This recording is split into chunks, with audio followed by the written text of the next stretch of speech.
नमस्कार बाळांनो, आज आपण इयत्ता 8वी मधील सराव संच 1.2 पाहणार आहोत. त्यामधील पहिला प्रश्न, खालील संख्यामधील लहान मोठेपणा ठरवा. आता पहिलं गणित काय आहे की -7 आणि -2 यामधील लहान मोठेपणा ठरवायचा आहे.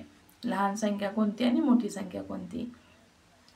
तर या संख्येतील लहान मोठेपणा पाहण्यासाठी आपण या संख्या रेषेचा उपयोग करूया. शून्याच्या उजवीकडे ज्या संख्या आहेत 1 2 3 4 5 6 या धन संख्या आहेत आणि या ऋण संख्या आहेत. 1 पेक्षा 2 मोठे, 2 पेक्षा 3 मोठे, 3 पेक्षा 4 मोठे, 4 पेक्षा 5 मोठे. या जशा संख्या पुढे जातील तशा त्या मोठ्या होत जातील. तर या इकडे ऋण संख्या आहेत. ऋण संख्या -1 -2 -3 -1 पेक्षा -2 लहान आणि -2 पेक्षा -3 लहान, -3 पेक्षा -4 लहान. या संख्या अशाच पुढे जातील तशा त्या लहान लहान होत जातात. आता पहा -7 आणि -2, -2 आणि -7. तर -2 च्या पुढे या संख्या अशाच पुढे लहान लहान होत जातात. मग -7 पेक्षा -2 हे मोठे झाले आणि -7 हे काय झाले, लहान झालेले आहे. म्हणून आपण इथे चिन्ह द्यायचं आहे 2 पेक्षा 7 लहान. त्या 2 नंबरचं गणित आहे 0 आणि -9/5. आता बघा 0 हा इथे आहे, इथे, आणि ऋण संख्या पेक्षा 0 हा नेहमी मोठा असतो. त्यामुळे -9 हे लहान झाले आणि 0 हे मोठे झाले. 8/7 आणि 0. तर 0च्या इकडे संख्या मोठ्या मोठ्या होत जातात. म्हणून 0पेक्षा 8/7 हे मोठे झाले. 4 नंबरचं गणित -5/4 आणि 1/4. तर छेद 4 समान आहे. तर फक्त आता आपण काय करायचं आहे की अंशाचा विचार करायचा आहे.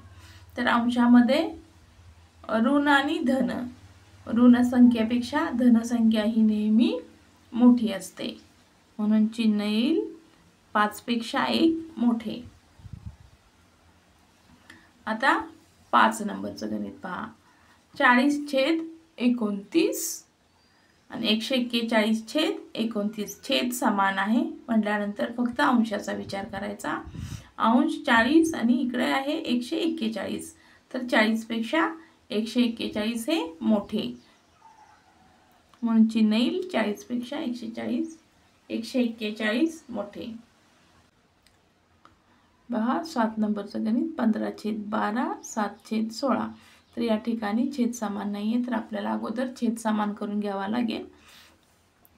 मग बघा 15 गुणुले, म्हणजे इथं आपल्याला तिरकस गुणाकार करायचा आहे 16. 15 गुणुले 16 आणि 12 गुणुले 16. 7 गुणुले 12 आणि 16 गुणुले 12.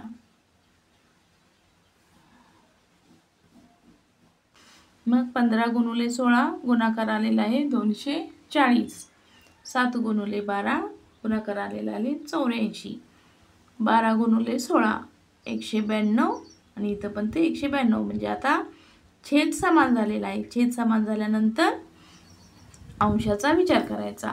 मग 84 पेक्षा 240 हे मोठे आहे. म्हणून इथं चिन्ह येणार हे 84 पेक्षा 240 मोठे. मग इथं सुद्धा हे चिन्ह येणार आहे. 15/12 पेक्षा 7/16 हे लहान आहे. आता आपण 8 नंबरचं गणित पाहूया. 8 नंबरचं गणित आहे -25/8 आणि -9/4. तर या ठिकाणी काय झालेलं आहे की छेद समान नाही आहे. इथं आपण अगोदर छेद समान करून घ्यायचा आहे. 4च्या पटीमध्ये 8 ही संख्या आहे. किती होते बघा, -8 आपल्याला इथे करता येईल. 4 दोन्ही 8.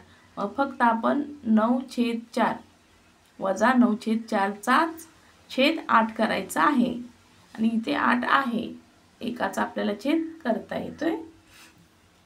मग बघा, याचा छेद 8 करण्यासाठी याला कशानं गुणावे लागेल? 4 दोन्ही 8 म्हणजे वरती आणि खाली आपण ह्याला 2 न गुणलेला आहे. इथं आहे वजा 25/8.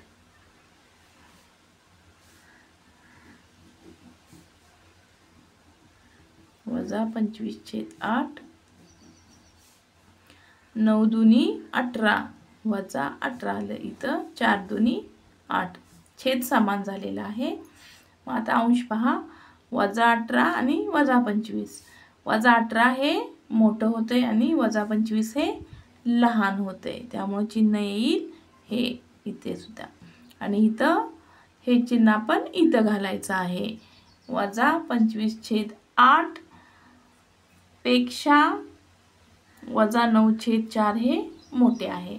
आता आपण 9 नंबरचं गणित बघूया. 9 नंबरचं गणित पाहूया. 12/15 3/5. आता 12/15 आहे, छेद 15, तर ह्याचा आपल्याला इथं पण 15 छेद करता येईल. म्हणजे प्रथम आपल्याला छेद समान करून घ्यावा लागेल. मग 5चा आपल्याला 15 छेद करायला येतोय. 5 त्रिक 15. मग आपण फक्त 3/5चाच छेद 15 करून घ्यायचा आहे. मग 3/5 बरोबर ह्याला वर आणि खाली कशानं गुणावं लागेल? 3 ने. 3 त्रिक 9, 5 त्रिक 15. आता छेद 15 झालेला आहे आणि अंश आलेला आहे 9. तर आता आपण ह्याची तुलना करताना बघा, 12/15 आणि 9/15. याच्यामध्ये 9 पेक्षा 15 हे मोठं होते, म्हणून चिन्ह हे ना 9 पेक्षा 12 मोठे. मग हे चिन्ह इथं जाईल.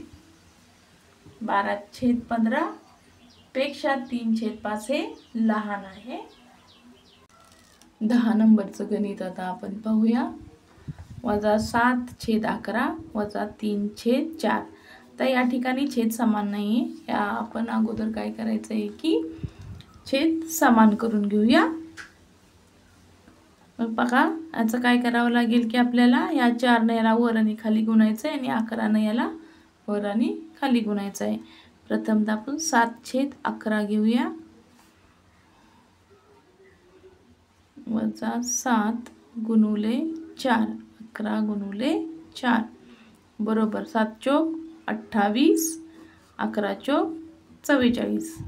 आता वजा 3/4 घेऊया आपण. वजा 3 गुणुले 11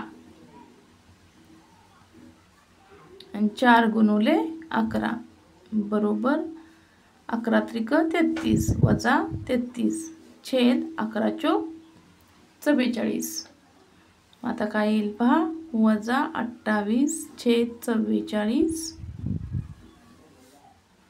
वजा 33/44.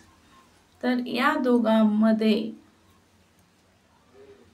44 छेद समान झालेला आहे. तर वजा 33 आणि वजा 28.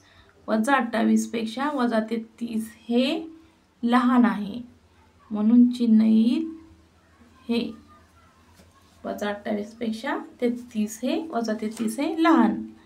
मग पहा, वजा 7/11 वजा 3/4 मध्ये चिन्ह हे येईल.